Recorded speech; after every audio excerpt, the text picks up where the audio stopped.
So I've worked on this recipe for years and got it to a point where you only need a few things that you might not already have. So what I wanted to do real quick is go through the ingredients of what you're gonna need. So just some basic cooking oil, super easy to find.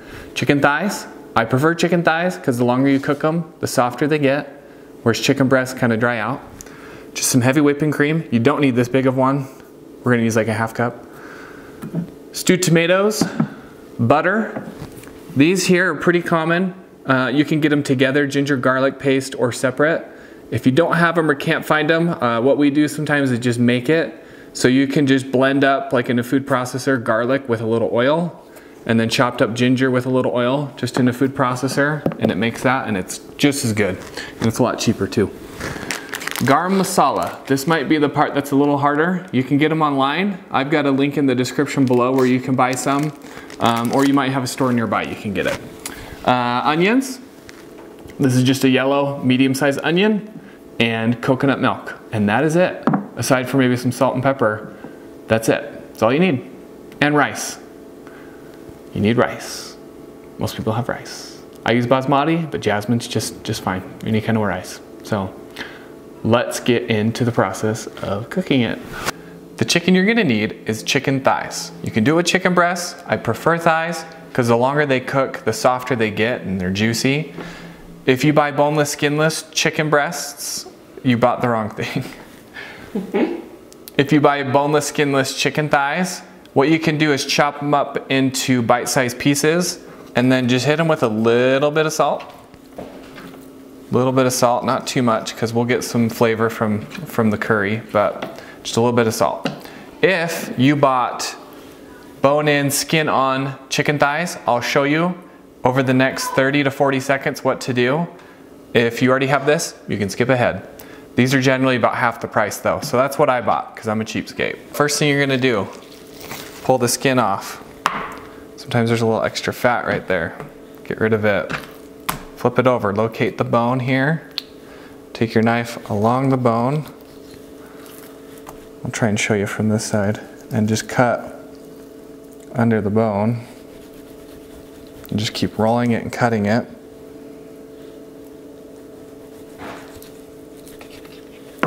And I got a little bit of bone left right there, so we'll just chop that off. Now you have boneless, skinless chicken thigh.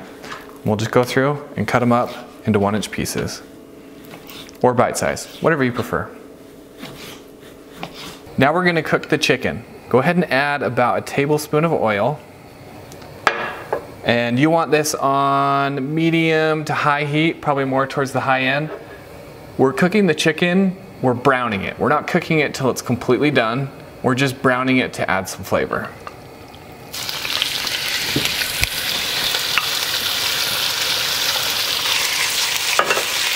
Hopefully you hear a sizzle just like that. If you don't, you're probably not hot enough temp. While the chicken's cooking, it's time to think about rice. I recommend basmati if you have it. The flavor goes really well with the curry. If you have jasmine or long grain, just whatever kind of rice, it'll work. And just cook it how you normally would. I'm gonna show you how I cook my basmati rice. First, what I do is I'm gonna do 2 cups, it goes well with this amount, 2 cups of rice and soak it in cold water. We got the basmati in water, we're gonna let it soak for 20 minutes. Let's go check on the chicken. Our chicken is cooking nicely. Some of the pieces are still stuck to the bottom, like this one came free pretty easily, but some of them are still kind of stuck. Sometimes what you need to do is just let it cook a little longer. And what it will do is down like that and then release. So we're just gonna let it cook a bit longer till it's freed up from the pan. Our chicken is cooking nicely. It's coming off freely now.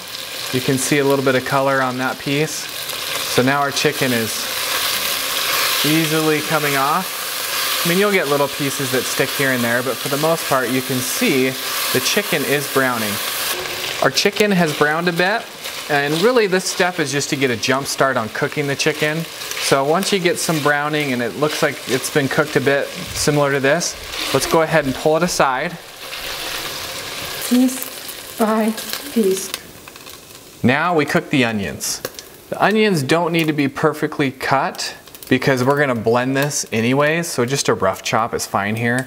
If you still have some oil and some chicken fat in here, you don't need to add any extra.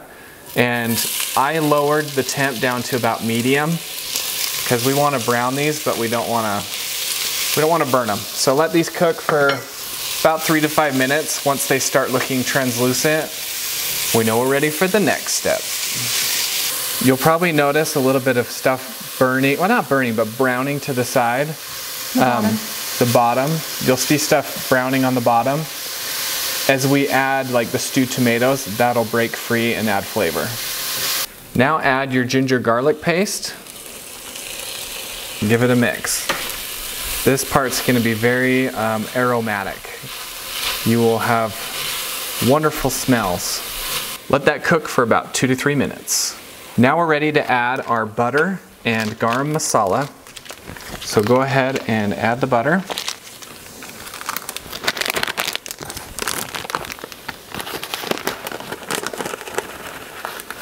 Garam masala.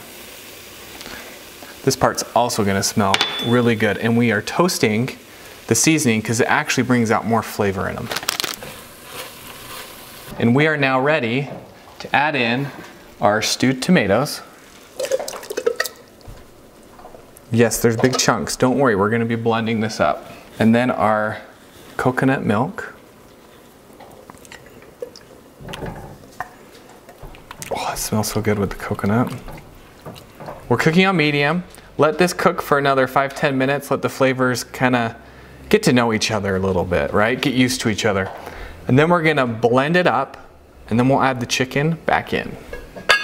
Our rice has been soaking for 20 minutes, so go ahead and get a close-up on this. You can see it's expanded. It's taking up a lot more room.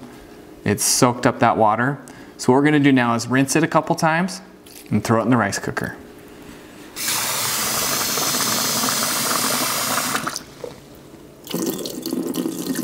Now we add our 2 cups of soaked rice into the rice maker, and I'm gonna add 2 cups of water. So 2 cups of rice, 2 cups of water. Normally with jasmine rice, it's like 4 cups of water for 2 cups, but since we soaked it, you don't need as much water.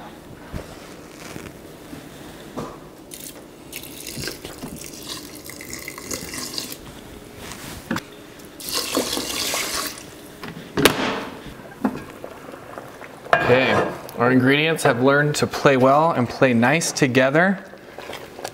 So now we're ready to blend. I like to use an immersion blender. If you're feeling frisky, you can put it in a blender and blend it that way as well.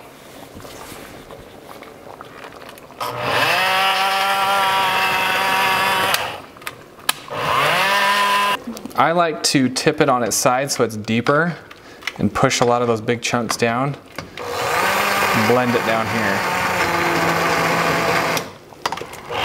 We're just gonna keep blending until we get a nice smooth texture.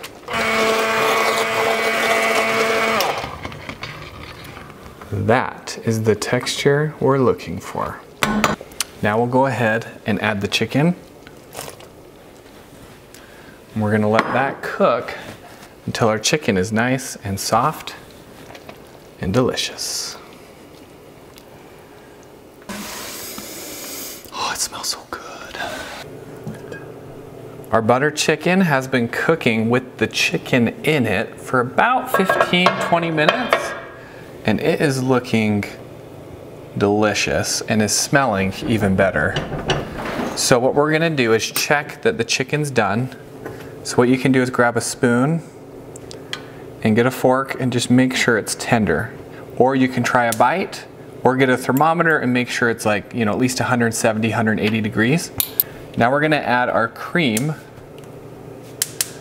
Yummy, yummy cream. Oh, that looks good. A little trick, get your rubber spatula if you have one. If you don't, I'll put a link for this one in the description. But it just makes it a little easier to get every last little bit of cream out of the measuring cup.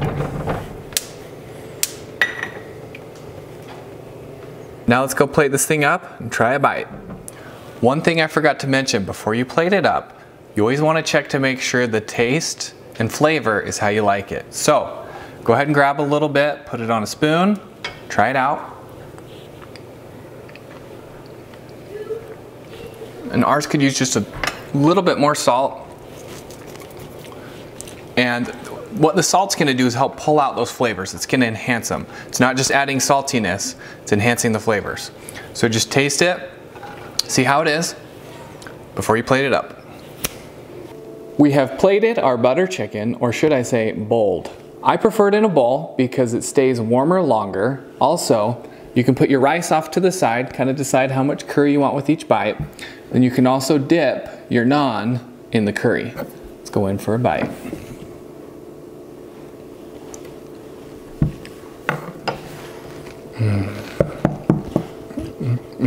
That is delicious, especially with the rice. Now, one of my favorite parts. You take some naan, dip it in.